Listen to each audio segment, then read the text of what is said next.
Iya. Jadi untuk kesempatan kali ini saya mau menjelaskan tentang stroke. Kita udah familiar ya tentang stroke, itu termasuk penyakit yang sangat sering di Indonesia. Sangat sering. Jadi ya cuman kita biasanya ini masih tahu dari segi luarnya aja. Jadi sebenarnya apa sih stroke itu yang akan saya bahas pada kesempatan kali ini. Ya, kita langsung saja, apa itu stroke? Stroke itu adalah suatu gangguan fungsi saraf yang akut. Sifatnya akut ya, bukan kronis. Akut, jadi artinya dia cepat.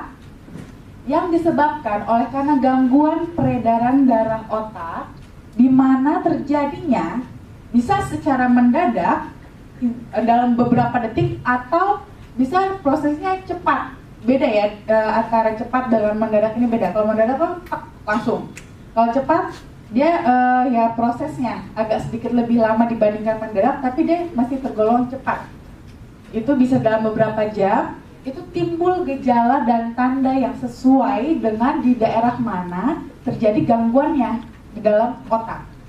Jadi ini harus di dalam otak. Kalau gangguan pada pembuluh darah yang di luar otak bukan stroke namanya, gitu ya. Nah, jadi stroke juga ada beberapa macam. Apa saja macamnya? Dia ada dua macam yang tipe utama, yaitu stroke iskemik, ini yang paling banyak, dan stroke hemoragik atau stroke perdarahan.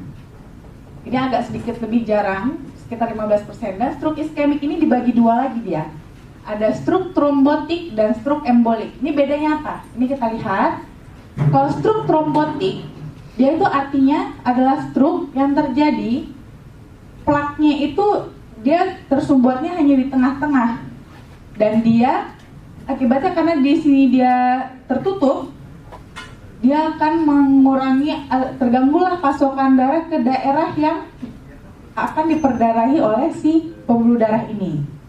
Itu kalau trombotik. Kalau embolik, embolik itu adalah plak yang terlepas dari tempat asalnya, mengikuti aliran darah dan nyangkut di pembuluh darah yang lebih kecil, sehingga dia menutup arus perdarahan yang akan memperdarahi suatu daerah di otak.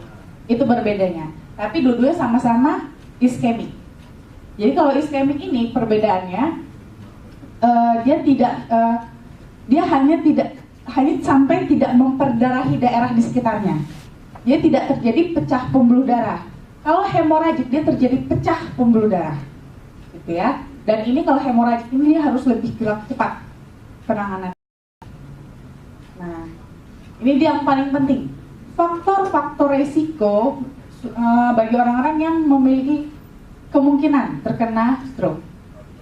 Dia dibagi dua sebagai faktor resiko yang tidak bisa dimodifikasi dan faktor resiko yang bisa dimodifikasi.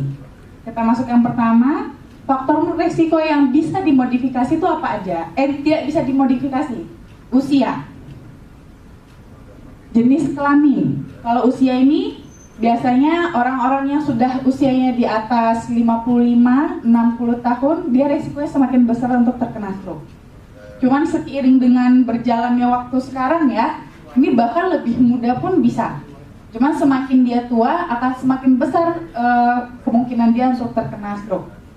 Jenis kelamin, laki-laki lebih besar dibandingkan pada perempuan. Suku juga mempengaruhi. Kenapa suku mempengaruhi? Karena suku ini mempengaruhi dengan makanan, gaya hidup, itu juga mempengaruhi. Dan riwayat keluarga.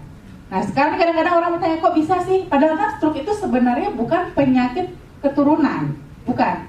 Tapi kenapa dia justru memperhatikan riwayat keluarga? Karena terkadang yang diturunkan antara orang tuanya ke anaknya adalah gaya hidupnya. Orang tua yang umpamanya cenderung dia suka makan makanan yang berkolesterol tinggi, anaknya pun akan cenderung suka makan yang seperti itu. Jadi lebih ke lifestyle yang diturunkan. Makanya biasanya kalau orang tuanya udah kena, ada kemungkinan kalau anaknya dia juga mengikuti lifestyle yang sama, dia akan juga memiliki faktor resiko yang sama besarnya untuk mengalami stroke juga.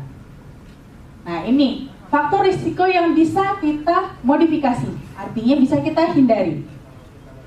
hipertensi. Hipertensi. Ini kita bisa mengkontrolnya dengan menjaga pola makan, menjaga aktivitas, pola tidur, dan kalau bila perlu mengkonsumsi obat-obatan. Diabetes juga sama. Dislipidemia ini adalah gangguan lemak darah. Itu yang seperti yang kita bilang itu kolesterol gitu ya. Masa-masa pada kolesterol. Ini yang utama. Sisanya yang lain bisa penyakit pada jantungnya, atrial fibrilasi, atau kondisi-kondisi jantung yang lain, perokok, terus ada ini seperti ini ada penyempitan arteri karotid. Arteri karotid itu adalah arteri yang dari jantung memperdari ke otak. Dan dia mengalami penyempitan, itu juga mengakibatkan pasokan darah ke otak juga berkurang. Sickle cell disease ini masalah-masalah pada sel darah. Terus juga setelah menopause. Juga ini masalah makanan dan nutrisinya yang tidak bisa dijaga. Aktivitas fisiknya yang sangat kurang, obesitas. Nah, tanda-tanda memotong sedikit. Oke. Iya.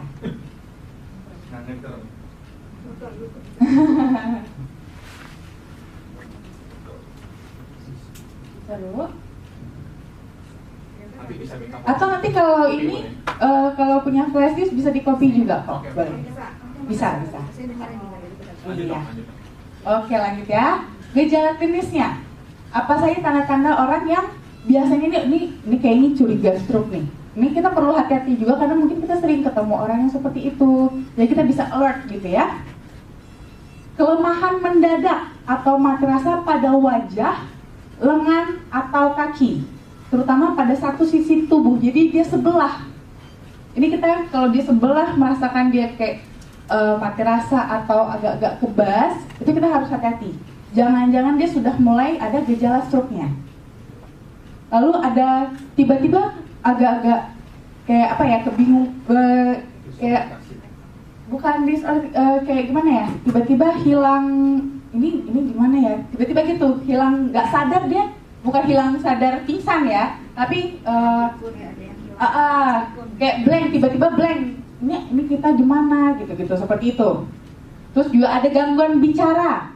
Jadi kalau bicaranya celat, tiba-tiba bicaranya celat. Terus dia juga kita ngomong dia agak nggak paham jadinya. Tuh, bisa juga. Terus tiba-tiba dia melihatnya itu ada gangguan. Bisa di sebelah bisa salah satu, bisa dua-duanya. Nah, ini juga ya termasuk juga kesulitan berjalan, pusing atau vertigo, kehilangan keseimbangan atau koordinasi. Gitu. Itu salah satu ini yang perlu kita hati-hati. Dan ini juga tiba-tiba sakit kepala parah, ini kita harus hati-hati. Ini kemungkinan besarnya stroke hemoragik. Iya, ini lebih berbahaya lagi. Ini yang harus kita tindak dengan sangat secepat-cepatnya. Nah, jadi gimana sebenarnya perjalanan penyakitnya? Jadi sebelumnya saya mungkin juga dulu ya, yang dari Dokter Aduhan juga ada cerita tentang terjadinya plak aterosklerosis ya, gitu. Nah, plak ini terjadi juga di paling sering, umpamanya kita kasih contoh tadi arteri karotid yang tadi saya bilang. Ini arteri karotid, ini jantung, ini aorta namanya ya. Aorta itu pembuluh darah besar yang langsung dari jantung. Dia punya cabang untuk yang ke otak. Ini ada karotid kanan, karotid kiri, kanan kiri. Salah satunya, umpamanya dia mengalami plak aterosklerosis tadi. Plak awalnya sedikit, lama-lama menebal akibat apa tadi? Makanan, kolesterol tinggi. Terus juga tambah lagi usia. Karena apa usia? Karena tadi tuh pembuluh darahnya sudah mulai, ibaratnya istilahnya seperti berkarat ya, terjadi oksidasi, mulailah di situ penumpukan kolesterol, kalsium yang seharusnya malah ke tulang malah nyangkut dia di pembuluh darah. Itulah membentuk plak. Lama-lama ini tersumbat. Yang terjadi aliran darah bisa lewat nggak? Masih bisa sebagian dari sini. Tapi Kenapa? Suka sakit di pundak-pundak ini dari situ. Nggak juga, dia tidak signifikan karena ini dia langsung ke otak. Dia ke otak, dia nggak lari ke sini. Kalau yang ke sini lari lagi pembuluh darahnya. Yang suka pegel kan kayak di sini gitu. Iya, tapi itu biasanya bukan arteri karotid. Kalau arteri karotid dia memang untuk ke kepala aja, khusus ke kepala. Nah, memang masih bisa disuplai sama yang sebelah kanan. Tapi yang sebelah kiri ini kan dia tetap punya daerah sendiri yang harus dia perdarahi. Akibat tadi terjadi sumbatan di sini, terganggu kan yang di sini? Nah, inilah mungkin untuk di awal kerusakan itu sedikit. Lama-lama makin besar, semakin luas. Itulah nanti yang mulai terasa efeknya sama kita. Yang kayak tadi tuh, udah mulai tiba-tiba kebas, lemah, tergantung di sebelah mana dia yang tadi diperdarahi kena bermasalahnya. Nah, kenapa suka silang? Padahal perdarahannya sebelah kanan, tapi yang lemah sebelah kiri, atau kebalikannya. Karena tadi saraf-saraf itu di tubuh kita, di bagian leher sebelah sini, dekat batang otak, di situ terjadi persilangan saraf. Yang kanan ke kiri, yang kiri ke kanan. Makanya kalau di otak, dia perdarahannya atau terjadi iskemiknya itu, stroke-nya itu di sebelah kiri, dampaknya ke kanan. Yang di sebelah kanan, dampaknya ke kiri. Seperti itu. Nah, jadi ini yang harus kita perhatikan. Kita harus pintar, harus kita mengerti terhadap stroke ini. Kenapa? Ini yang. Jadi kalau kita ketemu orang, kita itu harus berpikir cepat, bertindak cepat. Ini kita ya, harus ini juga. Ini makanya think fast. Apa itu fast? Pertama, F. Face, lihat mukanya. Simetris enggak? Nah, simetris, itu satu kita lihat. Lalu A. A untuk arms. Suruh dia, bisa nggak angkat tangan dua-duanya? Biasanya kalau dia ada stroke, dia ada satu yang bermasalah, dia nggak bisa angkat, atau lebih lemah, atau dia miring jadinya. Karena dia satu nggak kuat kan, gitu. S. Speech. Suruh dia ngomong kata-kata yang sederhana, kita lihat celat nggak dia ngomongnya, jelas nggak dia berbicara. Nah, kalau ini sudah kita temukan, face speech-nya ternyata dia mempunyai masalah, time. Waktu ini sangat kritikal sekali untuk penanganan stroke. Jadi kalau kita ketemu entah saudara, keluarga, atau teman yang mengalami hal-hal seperti ini, langsung segera bawa ke rumah sakit atau telepon dokter. Supaya kalau di penanganannya cepat, kerusakan pada otaknya itu akan bisa kita minimalisir. Oke? Nah, ini dia. Jadi kalau laminain, dia gimana sih kerjanya pada orang stroke? Kita mungkin ada beberapa ya, lihat-lihat testimoni untuk yang orang-orang yang kena stroke, minum laminain. Kok bisa sih mengalami perbaikan? Emang gimana? Apanya yang dikerjain sama laminain? Kok bisa dia memperbaiki membantu orang-orang stroke ini mengalami perbaikan-perbaikan? Jadi apa yang dilakukan laminain? Jadi laminan itu dia memperbaiki kerusakan yang diakibatkan oleh si stroke tadi. Jadi kita tahu juga laminan itu dia kandungannya apa aja, ada FGF, asam amino, protein. Ketiga komponen ini dia bekerja sama, bekerja pada stem cell untuk memproduksi sel-sel yang baru dan menggantikan sel-sel yang baru itu menggantikan sel-sel yang rusak dengan sel-sel yang baru dan memperkerjakan sel-sel baru ini sesuai dengan fungsi yang dia gantikan itu. Jadi dia menggantikan sel saraf, dia menggantikan sel saraf yang rusak digantikan dengan sel saraf yang baru dan dikerjakan juga dia sebagai sel saraf baru yang bagus. Jadi bukan yang setengah-setengah gitu ya. Nah, jadi kerja laminan membantu memperbaiki sel-sel saraf. Nah, tadi di otak yang bermasalah adalah sarafnya. Saraf ini, mungkin Bapak Ibu dulu ini itu kontroversial sel saraf. Kalau penelitian yang dulu, seluruh sel di tubuh kita kecuali sel saraf itu bisa bereplikasi. Jadi hanya sel saraf yang nggak bisa, terutama sel saraf di otak. Itu penelitian waktu sampai tahun 1950-an. Itu penelitiannya. Tapi diteliti lagi. Ternyata pada tahun 1990 akhirnya keluarlah penelitian terbaru bahwa ternyata sel saraf pun bisa bereplikasi. Stem cell bisa membentuk sel saraf yang baru. Gitu. Jadi kita nggak perlu khawatir, ternyata memang bisa kok sel saraf diperbaiki.